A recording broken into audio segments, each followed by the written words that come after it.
I'm here with Sachin Puri. He is the incoming president of the General Management Club. And so let me tell you about an issue that, at least from OCD's perspective, we always face every year. Absolutely. Which is we have a lot of MBA students coming in, and they think general management. Oh, okay, I'm gonna come out. I'm gonna be a president of a division. Where's that job posting?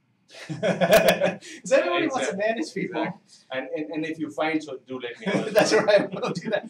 But then really, the general management is a track, and not everybody's actually cut out for that type of work.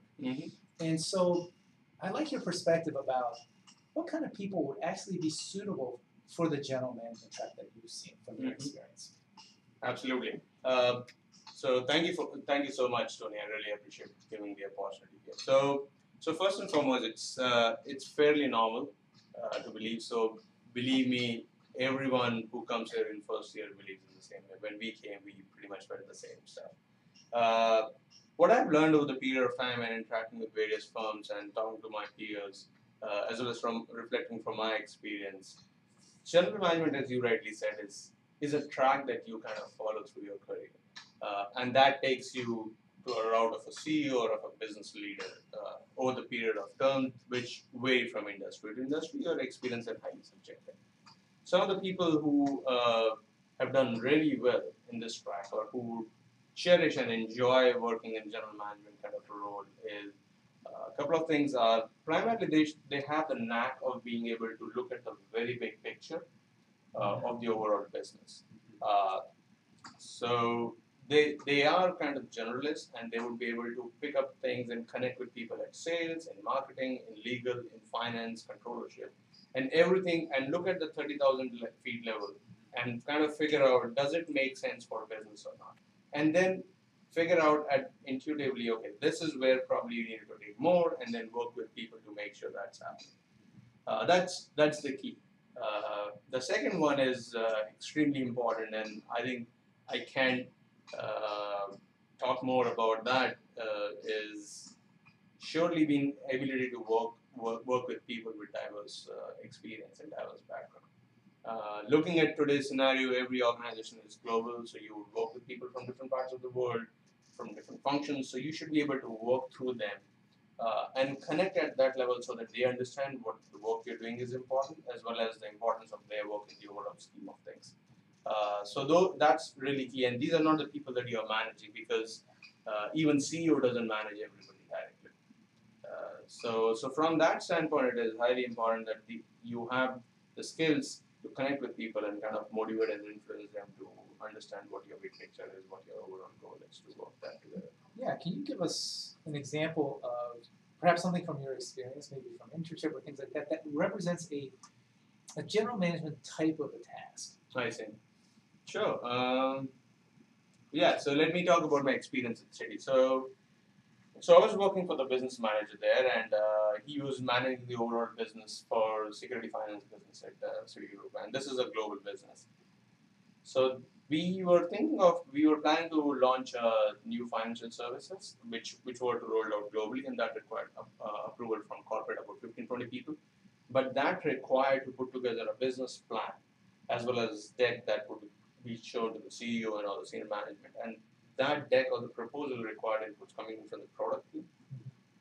That product team could comprise of sales or marketing, and then from finance, from legal, from treasury, from risk, and I don't know. So pretty much you needed inputs from 20 people. And these are senior folks. So few of them are managing. The manager of the bank is pretty much like I would say a CEO for that particular branch. And it's a senior position. So these are the people that you have to kind of interact with and make sure that that's not the only project that they are working on. So my project required taking inputs from them, as well as discussing in terms of what the business market, business opportunity is, as well as what are the risks involved in this, and then take their inputs and their view to integrate that into the overall proposal. And then, of course, take that back and get their review done so that they can feed in and kind of tell me what's right or where it is going, or if we have looked at the overall thing. And then take that together and do the similar things in Asia, in Europe, and of course in the summers, and probably also in the job. Not every time you're going to travel to those locations, so it was more on the phone. So your ability to basically connect with them. So So I worked with a couple of folks over there, took their inputs and kind of integrated it together and kind of leveraged the time zone difference that we had between and also sensitizing them the time zone that I was working in. These are the small things that you would also see would take a long way even when we are working. And that was phenomenal and kind of motivated me of the overall general management track at Citi. This is a rotation program, so I did it with business management and then I'm gonna focusing on product as well as sales and a couple of other aspects of it.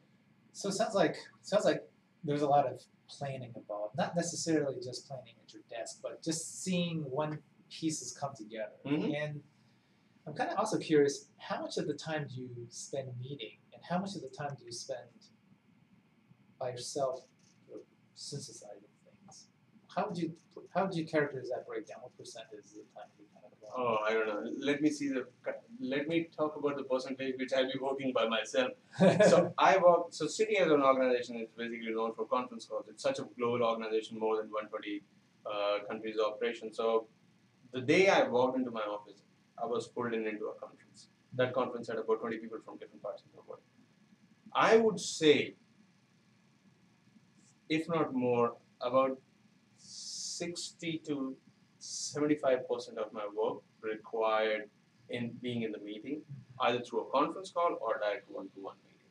Yeah. Because, and then of course you have those inputs that you get from these meetings to kind of come and chew that and put that together into a model, business plan, strategy, or anything that you are working as a part of that particular project that you are in right now. But a large portion is that you going out and talking to these different people, taking their views, so that whatever you're working on is well thought out, and even so is comprehensive in covering these different aspects. Not just from the overall soundness of that particular project that you're working on, but also the requirement of the organization that would want you to interact and take these inputs from different shareholders or stockholders, if I could talk about, who are definitely driving it. But end of the day, these are also the shareholders of this whole project that you're working on. So yeah, I would say it's fairly large part of your job, and you should enjoy it. If you don't, if you want to work in a corner of an office and work on a model, that's fine. I mean, there are specialists out there, and that's another route, but you probably would not enjoy if you have to spend 60% of your time meeting with people and take their inputs. Then I can imagine, once further up you go, everybody I've seen is double booked, triple booked, 100% of that, and I can imagine it may not be for everybody that. You're right. In fact, just building on that, I'm thinking of putting a resume point in my resume that expert in slotting meeting in hours. Yeah, meeting management, very important. Great. Well, thanks a lot for talking to us about general management. Right. My pleasure. Thanks for the opportunity.